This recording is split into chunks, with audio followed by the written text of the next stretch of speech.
ተመልካቾች እንደምን አላችሁ? አሁን የምንገኘው በታሪክ ነገራ ዝግጅታችን ነው። በዛሬ ታሪክ ነገራ መሰናዷችን በሐምሌ 19 የመናፈሻ ቅጥር ግቢ ውስጥ ነው የምንገኘው። ይህ መናፈሻ ስፍራ ከእቴጌ መነን ጀምሮ እስካሁን ያለንበት መንግስት ድረስ የተለያዩ ታሪኮችን እንዳሳለፈ ይነገራል። የእቴጌይቱም የማኩረፊያ ስፍራ እንደነበረም ይነገራል። ምን ይመስላል ታሪኩን ወደ ኋላ መለስ ብለን እየተመለከትን ከናንተ ጋር እየተዝናናን ቆይታ የምናደርግ ነው የሚሆነው። አብራችሁን ሆኖ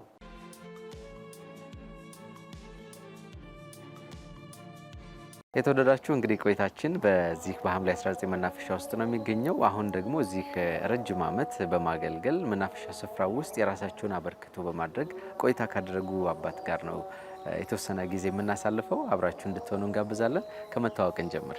እሺ፣ አቶ ካሳሁን ይባላል። የስራ ድርሻው ምንድነው? እጽዋት ፈጻሚ። እጽዋት ፈጻሚ ያው እንግዲህ እስከዛሬ ድረስ ያው ቀደም ሲል ገና ማለትም በወጣት ዘመኔ ነው የተቀጠሩት ነው።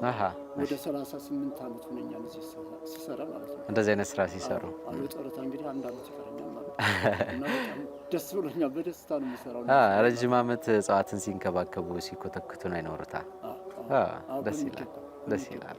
እስኪ ስሞትን እንተዋወቅና። ውዴ አድባር ላቄ ይባላል። እዚህ ከመቼ ጀምሮ ነው የመጣው? 2013 ነው የመጣሁት። 2013 ነው 2003? አይ 2003 ማለት ነው። 2003 ነው የመጣሁት። እንግዲህ እስካሁን ድረስ ያው አለ። ምን ነው አሁን እዚህ ከመጡ በኋላ ምን አይነት አገልግሎት ሲሰጥ አግኝቷል? ያው ባርክ ይገባል፣ ሰራተኛ ሰው ይገባል፣ ከስተመር ያጠናሉ፣ ያው ውለው ይገባሉ። እኛም የራሳችን የተሰጠንን ስራ እንሰራለን። ያው አሁን እርስዎ በምን አገልግሎት ነው ያሉት? እኔ አትክልተኛ ነኝ። አትክልተኛ ነኝ። እዚህ ደግሞ ወደ ሐምሌ 19 መናፈሻ የመጡበት ጊዜ አለና ከመቼ ጊዜ ጀምሮ ነው ማገልገል የጀመሩት? ከዛም በፊት ያገለገሉበት ቦታ እንደነበር? ከዛ በፊት ከ78 ጀምሮ ብሔረ ጽጌ ቅጥሬ እዛ ነው።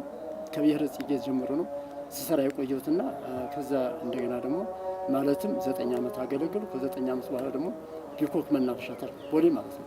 ከዛ ደግሞ 6 ዓመት ተኩል ማለት ከ6 ወር አገልግዬ መዋቅር ሲሰራ 95 ዓመተ ምህረት ወደዚህ ወደ መንገድ አካባቢ አዲስ አበባ ዩኒቨርሲቲ አካባቢ 2 ዓመት ካሰራው በኋላ ደግሞ እንደገና ከዛ ማለት 98 አካባቢ ደግሞ እዚህ ሐምሌ መጥቼ አሁን ያው እያስተባበሩ ነው ማለት ነው። ደስ ይላል። በመስራት ሁለቱንም ማስተባበር ነው ማለት ነው። በዚህ አይነት መስጋና ማለት ነው። እንግዲህ ሐምሌ 19 መናፈሻ በጣም ቆየት ያለ ታሪካዊ ቦታ እንደሆነ ይነገራል።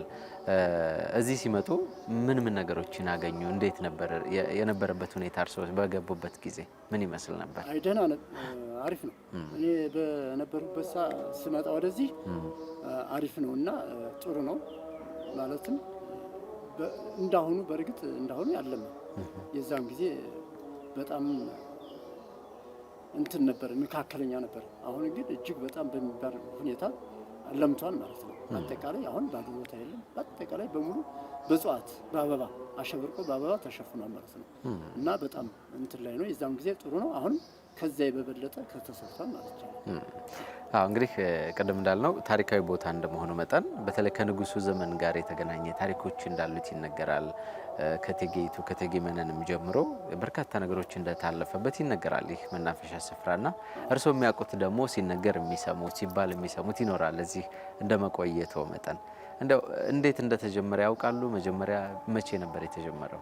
የተጀመረበትን ዘመን ዓመተ ምህረት አላውቅም። ግን የሚባለው ምንድነው ይሄ የእቴጌ መነን ቦታ መሆኑን አውቃለሁ። የእሳቸው ታሪካዊ ቦታ መሆኑን አውቃለሁ። እሳቸው ደግሞ እዚህ ቦታ ላይ ማኩረፊያቸው ነው፣ የጸሎት ቤታቸው ነው ማለት ነው። ማኩረፊያ ማለት እንዴት ነው ግን? እንግዲህ ይመስለኛል እንዳሁኑ ያው ከባለቤታቸው ጋር ሲጣሉ ግጭት ሲፈጠር ማለት ነው የሚያኮርፈው ማለት ነው። ስለዚህ በዛን ዘመን ከዚህ መጥተው እዚህ ይቀመጣሉ፣ ጸሎታቸውን እዚህ ያካሂዳሉ። ከዛም በኋላ ደግሞ ያው ከባለቤታቸው ጋር ሲታረቁ ይሄዳሉ ማለት ነው ወደ ዋናው ቤታቸው። ስለዚህ መደበቂያ ነው ማለት ከቤተ መንግስት መጥተው መደበቂያ ማረፊያ፣ ይሄኛው ማረፊያ መደበቂያ ሳይሆን እንደውም ማለትም እኮ እዚህ ቦታ ላይ ያው ይሄ እንደ ቤተ መንግስት ነው የሚጠቀሙበት አይደል? የታችኛው ደግሞ እንደ ቤት ነው እንደ መኖሪያ ነው የሚጠቀሙበት። እዚህ ደግሞ በላይ በኩል የምንመለከተው እቴጌይቱ መጥተው ጸሎት ሲያደርጉበት የነበረ ቦታ እንደሆነ ሰምቻለሁና ይሄንን ቦታ እንዲያው ዝም ብለው ሲወራ ምን ሲባል ሰምተው ያውቃሉ? ያው ጦለት ያረጉበታል ይባላል፣ ጥበቃ ከላይ ያለ ይባላል። ጠልየው ምን ብለው ከባላቸው ጋር ሲመጡ ሲጣሉ ማኮረፊያቸው ሲባል ነው የምንሰማኛ። እዚህ ስንሰማው መተው እዚህ ነው የሚቀመጡት ማኮረፊያቸው ሽምግልና እስኪላክ ድረስ ሲባል ነው የሰማነው እኛ ከመጣን ጀምሮ ነው። አሁን ያለበት ሁኔታ ምንድነው? ለምንድነው እያገለገለ? አሁን እኛ እንትን ሚካኤል ማህበር አለን እና ድሮ እዚህ ባርክ ምናምን ነበር የምናከብረው ያ ሚካኤል ሲሆን ማለት ነው ሰራተኛ። አሁን ግን ቤቱ ትንሽ ሰው እንትን እስከሚልበት ተብለን ጽዋ ምናምን እንጠጣበታለን ለአመት ምናምን እስከሚስተካከል ተብሎ የአመት ምናምን እንዘክርበታለን።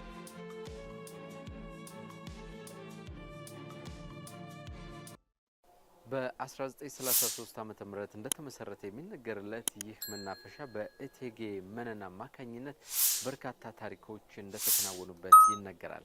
ከዛ ለፍ ሲል ደግሞ ንጉሱ አጼ ኃይለ ሥላሴ እዚህ ስፍራ ላይ መጥተው ከሹማምንቶቹ ከመኳንንቶች ከዘመዶቻቸው ጋር እየመጡ ይናፈሱበት እንደነበረም እንዲሁ ተነግሯል። አለፍ ሲል ደግሞ እዚህ የምንመለከተው ቤት ደግሞ እቴጌ መነን በዘመኑ እየመጡ ከባለቤታቸው ጋር ኩርፊያ ሲፈጠር ጸብ ሲፈጠር መተው የሚያኮርፉበት የሚያርፉበት ቦታ እንደሆነም ይነገራል። አለፍ ሲል ደግሞ ከአምላካቸው ጋር የሚገናኙበት ልዩ የጸሎት ቤት እንደነበረም ከታሪኩ ለመረዳት ችለናል። ቆየት ያሉት አባቶችም ነግረውናል። እንግዲህ የጸሎት ቤቱ ይሄ ነው የሚመስለው። በጣም ደስ የሚያሰኝ ለታሪክ ሊቀመጥ የሚገባው በቅርስነት ለጎብኚዎች ለትውልድ ሊተላለፍ የሚገባ ድንቅ ስፍራ ነው። እዚህ ስትመጡ መዝናናት ብቻ ሳይሆን ታሪክንም አይታችሁ አውቃችሁ እንደምትመለሱበት ነው ተስፋ የምናደርገው። ይህን ይመስላል እንግዲህ የጸሎት ቤታቸው። ይሄኛው የእልፍኝ አዳራሽ እንደነበር ሰምቻለሁ። እንደዛ ነው። እኔ ግን ሳይው ውስጡ እንትን ነበር የዛን ጊዜ እኔ ስመጣ ውስጡ በሙሉ እንትንሽ ዶርሞች ነበሩት። ክፍሎች ነበሩ። ክፍሎች ነበሩ፣ በርም ነበሩና አጋጣሚ ከዛም በኋላ ክፍለ ከተማው ጨራታ ሰጥቶ ጨራታ ያሸነፈው ሰውዬ በሙሉ እነዚያን ዶርሞቹን በሙሉ ከፋፍቶ አንስቶ ወደ አዳራሽ ተቀይሯል ማለት ነው። በዚህ አይነት ነውና እሳቸው ግን ከዚህ በደስታ ይኖርበት የነበረ ቦታ ነው። እኔ እንደሰማሁት ከሆነ ከባለቤታቸው ጋር ብዙ አገልጋዮች ነበሩ። አካባቢ ውስጥ ቤት ነበረ። ከዛም በኋላ የቤት በደርግ ዘመነ መንግስት ነው ከዚህ ነዋሪዎቹ ወጡት ማለት ነው ወጥተው እና እንደዛ ነው። እና በፊት የነበረውን ግን በዚህ አካባቢ ያሉ በሙሉ የእሳቸው አገልጋይ እንደመሆኑ ሰምቻለሁ።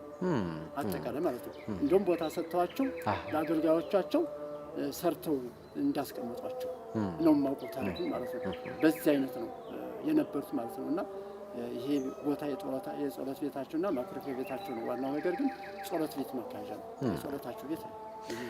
እንዲያውም ስሰማ አንዳንድ ነገሮች ላይ የንጉሱ ቤተሰብ በሙሉ ዘመዶቻቸው ሌሎችም ከፍተኛ መኳንንቶች ጭምር እየመጡ እዚህ አንዳንዴ ይዝናኑ እንደነበረም ሰምቻለሁ። እርስዎ እንዳሉት የቤተ መንግስት አይነት ቅርጽ ያለው ከሆነም እንደ ሌላ ማረፊያም ሊጠቀሙበት ይችላሉ ብዬ አስባለሁ። አዎ ልክ ነው እኮ ይሄ እኮ ምናልባት እሳቸውን ብቻ ሳይሆኑ እንግዳም ይመጣ እንደነበረ ሹማምንቶች፣ መኳንንቶች፣ ሚኒስቴሮች ይመጡና ይስተናገዱበት እንደነበረ እንደውም የታችኛው ቦታ እኮ የእሳት ማሞቂያ ሁሉ አለ። የጸሎት ቤቱ የጸሎት ቤቱ እሳት ማሞቂያ ሁሉ አለ እና ራሱን የቻለ እሳት ማሞቂያ ሁሉ አለ።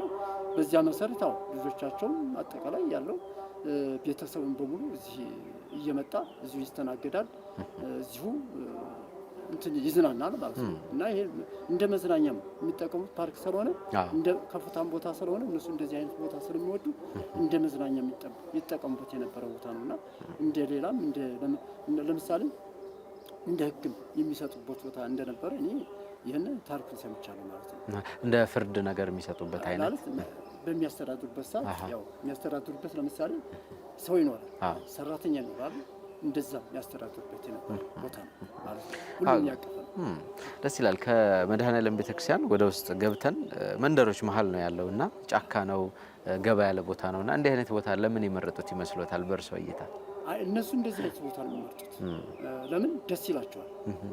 አንደኛ ከጸጥታ ከጫጫታ ወይም ሌላ ከግርግር ነፃ የሆነ ቦታ ነውና እና ይሄ ደግሞ ዛፍ አለው፣ ጫካ አለው። እነሱ ናቸው ያላሙት ነገሩ አይደለ? ባህር ዛፉን በራሱ በመስመር ነው የተተከለው እና ባህር ዛፍም የተወሰነ ነበረው። ሌላ ጽድ ነው በብዛት የነበረው። ጽድ ስም ያበሻም ጽድ አለ፣ ነገር ግን የፈረንጅ ጽድ ይበዛበታል። እነሱ በስርዓቱ በመስመር ነው ያስተካከሉ። እነሱ በንጉሱ ዘመን የተተከሉ ናቸው። አዎ በዚያ ዘመን የተተከሉ ናቸው እና በጣም ደስ ይላል። ይሄን ቦታ አንደኛ ከፍታ ቦታ ነው። ከላይ ለእይታ የሚመች ነው። ለመዝናናት የሚመች ነው። አጠቃላይ እንደዚህ አይነት ለሰላም ለጸጥታ ለአየር አየር በትክክል በጣም ብዙ ጊዜ በነገራችን ላይ እዚህ መናፈሻ ብዙ ሰው ይመጣል ብዬ አስባለሁ። እኔም በተደጋጋሚ መጥቼበታለሁ።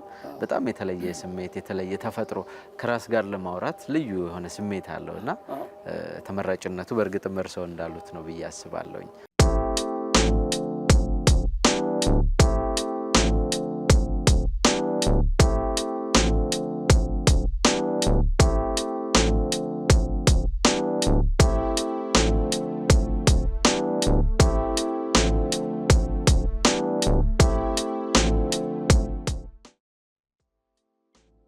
አሁን እዚህ የማያቸው ነገሮች በጣም ደስ ይላሉ። ተፈጥሮ በጣም ልዩ ነው።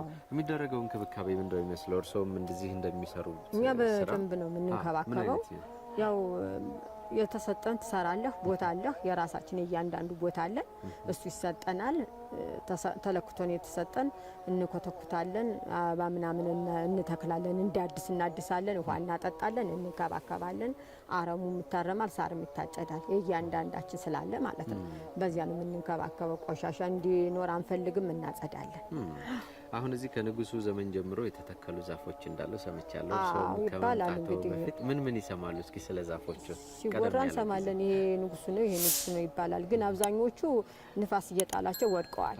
አብዛኛው ግማሹ አሁን ራሳቸው የተከሉት ናቸው። 85 እና 86 የገቡት ሰዎች የተከሉት ነው ያለው እንጂ የበፊቱ ወድቋል። የተቆረጠም የተጣለም አለ። ከዚያ ወዲህ ደግሞ አሁን ከ2003 መተን የተከልነው አሉ። ከዚያ በፊትም የተከሉት ሰዎች አሉ።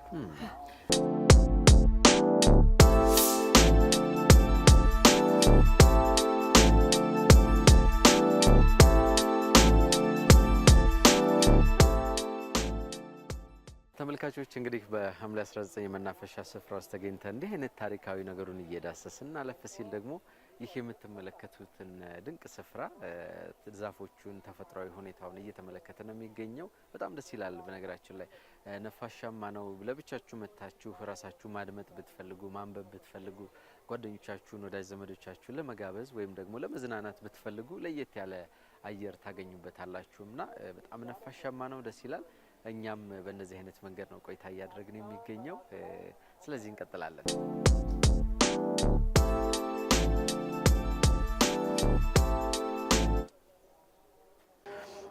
እንግዲህ እንዲህ ያለ ያው እቴጌይቱና ንጉሱ በእንዲህ አይነት መንገድ አሳልፈውበት በኋላ ደግሞ በተለይ ከደርግ ዘመን በኋላ ስሙ እንደተቀየረ ሐምሌ 19 መናፈሻ ተብሎ እንደተሰየመ ሰምተናል። ከሱ ጋር ታሪክ የሚያውቁት ነገር አለ? እኔ እንግዲህ እሱ ምናልባት ሐምሌ 19 ማለት እንግዲህ በዚያ የተወረሰበትን ቀን እንደውም እነሱ የሚሉት ከዛ በፊት በጃንሆይ ጊዜ የሚባለው ሐምሌ 16 የእሳቸው ልደታቸው ነው አይደል? ልደታቸውን ያከብራሉ ጃንሆይ ማለት ነው። ማን ነው ነሐሴ 16 ይመስለኛል ባልሳሳት እንደዚያ ሲሉ ሰምቻለሁ። እኔ ግን የተጻፈ በእርግጥ እንትን የለው ማስረጃ የለው። ግን እንደዚያ ስለሆነ ሐምሌ 16 ነበር እንባለው። ደርግ ደግሞ ይሄንን በእንትን በሚሉበት ሰዓት በራሱ ሐምሌ 19 ነው እንትን ያለው ማለት ነው የሰየመው ማለት ነው። እና ቀኑም ራሱ የተሰየመበት ወደ መናፈሻነት ወይም ደግሞ ወደ መንግስት ስር ተቋቁሞ እንዲገባ የተደረገው በመንግስት ስር እንዲሆን የተደረገበትም ሐምሌ 19 ቀን እንደነበረም ሰምቻለሁና ምናልባት ከሱም ጋር ተያይዞ ሊሆን ይችላል ብዬ ገምታለሁ። ሊሆን ይችላል። ትክክል ነው። አሁን መንግስት ወደ መናፈሻ ወደ መዝናኛ የሰርግ ቦታ ነው ይሄ ቦታ አሁን ምናልባት ትንሽ ቀዝቀዝ ብሏል እንጂ በዚያን ጊዜ በደርግ ጊዜ በጣም እና እንደውም እስከ 1995 ድረስ በጣም ሰርግ ይበዛበት ነበር። እና በዚህ አይነት ሰርግም ብቻ ሳይሆን ለመናፈሻ ለመዝናኛ ሰው ለምሳሌ ልጆቻቸውን ይዘው እየመጡ ከሌላ ለምሳሌ ራቅ ያለ ቦታ ላይ ከክፍለ ሀገር ሁሉ እየመጣ ይዘናናበት የነበረ ቦታ ነው ማለት ነው። እና ካፌ ነበረው፣ ቡና ቤት ነበረው።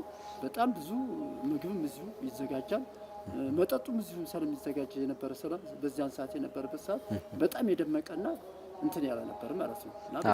ስለዚህ የንጉሶቹ ወይም የነገስታቱ ዘመን የነበረበት ጊዜ በግለሰብ ወይም ለንጉሱ ቤተሰብ ብቻ ሲያገለግል የነበረው በኋላ ግን ለህዝብም ጭምር እንዲሆን ነው ደርግ እንደዚህ የቀየረው ማለት ነው። አዎ ልክ ነው። በፊት የራሳቸው ነው። ማንም ከዚህ ለምሳሌ ከሽሮ ሜዳ ወደዚህ ማንም ሰው አያልፍም ነበር። ክቡር ዘበኛ ይቆማል ከማዶ ከፈረንሳይ ይባላል እና አጠቃላይ ይሄ ክልል ነው። የማንም ሰው አንዲት እዚች የሚገባ የለም። በዚያ የነሱ ንጉሳዊ ቤተሰብ እና ያው እነሱ ናቸው የሚጠቀሙበት የነበር። በኋላ ግን ያው ህዝብ ነው ሲጠቀምበት፣ እስካሁን ድረስ ህዝብ ነው የሚጠቀምበትና ለህዝብ ክፍት ሆኖ በተመጣጣኝ ዋጋ አሁን ያው በተመጣጣኝ ዋጋ እየተጠቀምበት ያለ ማለት ነው። ለህዝብ ይሄ ፓርክ የመንግስት ሳይሆን የህዝብ ጭምር የሚያገለግል ነው ማለት ነው። እንዲህ አይነት ቦታዎች እኮ አረንጓዴነታቸውን ጠብቀው ለአጠቃላይ አሁን በሀገር አቀፍ ደረጃ እየተከናወነ የሚገኘውንም ስራ ለማጎልበት በጣም ከፍተኛ አስተዋጽኦ አላቸው። ቤተክርስቲያናት ላይ እንዲህ አይነት መናፈሻ ቦታዎች ላይ ሲመጣ የተለየ ስሜት እንዲፈጥር የሚያደርጉ ተፈጥሯዊ ነገሮችም አሏቸው እና እሱ ነገር በጣም ደስ ይላል። ከዚህ በተጨማሪ ግን እንስሳትስ የላቸውም? እንደ ፓርክነት እስካሁን ድረስ ምንም አይነት እንስሳ የለም። እንዲያው ጠፍቶ እንኳን የመጣ የለ። እሺ ወደፊት ታስባል። ለምሳሌ ዝም ብሎ ከዚህ ከንጦጡ ምናምን የሚመጡ ጦጣዎች አሉ። በራሳቸው እንጂ ስራይ ብሎ የመንግስት አዘጋጅቶ ለህብረተሰቡ እንዲታዩ እንትን የሚለው ነገር የለም። ነገር ግን ወደፊት እንደዚህ አይነት እንደ አንበሳ አይነት እንደሌላ እንደ ቆርኪ እነዚህ ወደፊት ይዘጋጃሉ የሚል ሀሳብ አለ። እንደ ኮርፖሬሽኑ እያዘጋጃል ቅር ውስጥ ያስገባው ነገር አለ። እስካሁን ድረስ እነዚህ ግን የለም። በዚህ አይነት ነው ማለት ነው። አሁን እንግዲህ እዚህ ቤት ውስጥ ቀደም ብለን እንዳነሳ ነው ይሄን የመሰለ እልፍኝ አዳራሽ አለ። የእቴጌይቱ ደግሞ የጸሎት ቤትም ጨምሮ ሌሎች ታሪካዊ ነገሮች ይነገራሉ እና እንዲህ አይነት ታሪካዊ ነገሮች ተጠብቀው እንዲሄዱ ሰዎችም እንዲጠቀሙባቸው እንደ ፓርክም ለሌላው ሰው ግንዛቤ መስጠቱ ነገር እንዲያውቁት የማድረጉ ነገር ምን ይመስላል? እንዲያው እንደ አንድ ሰራተኛ ምናልባት የሚሰሙት የሚያዩት ነገር ካለ? እኔ እስካሁን ድረስ ምናልባት አሁን የካፊም አለ የተወሰነ አገልግሎት ይሰጣል። የሰርግ አዳራሽ ነው። ሰርግ አገልግሎት በብዛት ይሰጣል። ልደትም ይሰጣል። የተለያየ ስብሰባም ይሰጣል። ስለዚህ ግን ዋናው ነገር ይሄ ሆኖ ይሄ ከሆነ ደግሞ ምግብ አገልግሎት ቢሰጥ ደስ ይለኛል። ለሰራተኛውም ለሌላውም ለሚመጣውም ጎብኝ ማለት ነው። ጥሩ የሆኑ ምግቦች ቢዘጋጁበት ደስ ይለኛል ማለት ነው እና ሌላም እንደ ላይብረሪ ህብረተሰቡ የሚያነበው የሚጠቀምበት እንደዚህ አይነት ሰዎች ነው። እንደገና ደግሞ እንደ ሱቅ ህብረተሰቡ ሊጠቀምበት የሚገባ ነገር እንደዚህ አይነት ነገር እንደዋና ማለትም የልጆች መጫወቻ ደግሞ አሁን ዘመን ያመጣው እንደ ኤሌክትሪክ በኤሌክትሪክ እንትን የሚላለ እንደሱ አይነትና ከዛ በተረፈ ደግሞ በርግጥ ቴኒስ አለን። ሌላ ግን ይሄ እንደ ማለት አሁን የሚጫወቱበት እንደ ኳስ ማለት ኳስ ይሄ እጅ ፖል እሱ ቢዘጋጅ በበለጠ ጥሩ አገልግሎት ይሰጣል ማለት ነው እና እስካሁን ባለው ግን ሁኔታ ያው ብዙም እንትን ማለት አርኪ ማለት በተለይ የቡና ቤቱ ጉዳይ የካፌ ጉዳይ ማለት ነው። ሁሉንም ያሟላ እንዲሆን እዚህ የሚመጣው ሰው የፈለገውን ነገር አግኝቶ ከጧት ጀምሮ እኮ እስከ ማታ ሊውል የሚፈልግ ሰው ይኖራል። ስለዚህ እርስዎ እንዳሉት የሚፈልገውን ነገር ካገኘ የትም ቦታ ያራዝማል ኑሮን ያራዝማል። ልክ ነው ያራዝማል ማለት ነው። ያራዝማል። የፈለገውን ደግሞ ማግኘት ግዴታው ነው። ትኩስ ምግብ ያስፈልጋል አይደል እንዴ? ልክ ነው። ትኩስ ምግብ ያስፈልጋል። ስለዚህ እሱ ብቻ ሳይሆን ሰራተኛው ያስፈልጋል አይደል እንዴ? ጎብኚው ብቻ ሳይሆን ማለት ነው። ደግሞ ያ ሲሆን የተለያዩ ፈረንጅ ሊመጣ ሌላ የተለያዩ ጎብኚዎች ይመጣሉ። ያን ለማድረግ እንደዚህ አይነት ነገር ያስፈልጋል ማለት ነው። ይሄን ለማድረግ ደግሞ ያው ጥረት ማድረግ ያስፈልጋል ማለት ነው። አሁን ምን አገልግሎት ነው ያለው እንደ ቤት በአጠቃላይ? አሁን አገልግሎት የሚሰጠው ያው ቅድም ተናግሬያለሁ። የስብሰባ ልደት እና የሰርግ የሽርሽር እነዚህን አዳራሽ እነዚህን የደሴት አገልግሎት ተቀምጠው እንዲጫወቱ እንዲዝናኑበት እንደማለት ነው። የሚዝናኑበት ተቀምጠው እሱ ሌላ እንትን ነው የሚያስፈልገው። ያ እነዚህ አሁን የጠራቸው የሰርግና የልደት ምናምን የስብሰባ ናቸው። ግን ለሌላው እንደዚህ ተሰብስበ በመጫወት ነው ምናምን ለምሳሌ የተለያዩ ነገሮች ያስፈልጋሉ ማለት ነው። መቋቋም አለባቸው። ማለትም አሁን ለምሳሌ መጠለያ ያስፈልገዋል ለሰው ልጅ ዝናብ ሲዘንብ አሁን ክረምት ይመጣል አይደል? እንደዚህ አይነት መጠለያ ያስፈልጋል። እንደገና ደግሞ ሌላ ለየት ያለ ጥሩ ነገር ያስፈልጋል ማለት ነው። እና ይህን ቢሆን በጣም ጥሩ ነው። ግን እንዲያው ሰው ደግሞ አሁን እንዲህ አይነት ታሪካዊ ቦታ እንደመሆኑ እቴጌይቱ እዚህ መጥተው ብዙ ነገር ያደረጉበት ቦታ እንደመሆኑ ለሌላው ለትውልዱ ለሚመጣው ሰው ደግሞ እንዲህ አይነት ታሪክ አለ ብሎ ለመንገር አስፈላጊ ነው ብለው ያስባሉ። ምን መደረግ አይ ልጆችም ሲመጡ እኮ አሁን ጥናት ምናምን ሲመጡ የምናውቀውን አሁን የዩኒቨርሲቲ ተማሪ ሲመጣ እንናገራለን እንዴት ነው ምናምን ብለው ለምን ድሮም ያከብሩት ነበር እትየመነን ሚካኤል እንዲጠጡበት ነበር አለ። ለዚያ ነው በዚያ የተባለ እንዴት ነው ነገሩ ሲሉ እኛ እንነግራቸዋለን። እንደዚህ የሰማነውን ይዘክሩበት ነበር ይጸልዩበት ነበር ስለሚባል በዚያ ሰዓት እኛም ያው ጀምረንበታል። ያው ቦታው እስከሚስተካከልበት ድረስ እንዘክርበታለን። ታድሶ ያውቃል ድርሶ የኛ የራሳችን ነው የሚያድሰው ሰራተኛ ነው የሚያድሰው እንጂ ያው ለማህበሩ ስለሆነ እንጂ መንግስት ጭራሽ አይቶታል። ውስጥ እንደሆነ አላየውም መንግስት።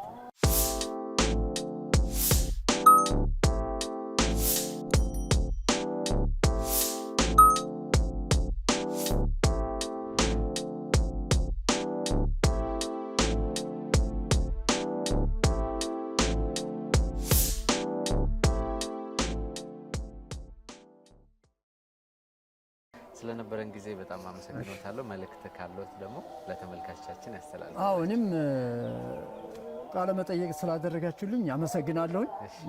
እንግዲህ ያው ማለት ይሄ ቦታን እንትን ነው ምንድነው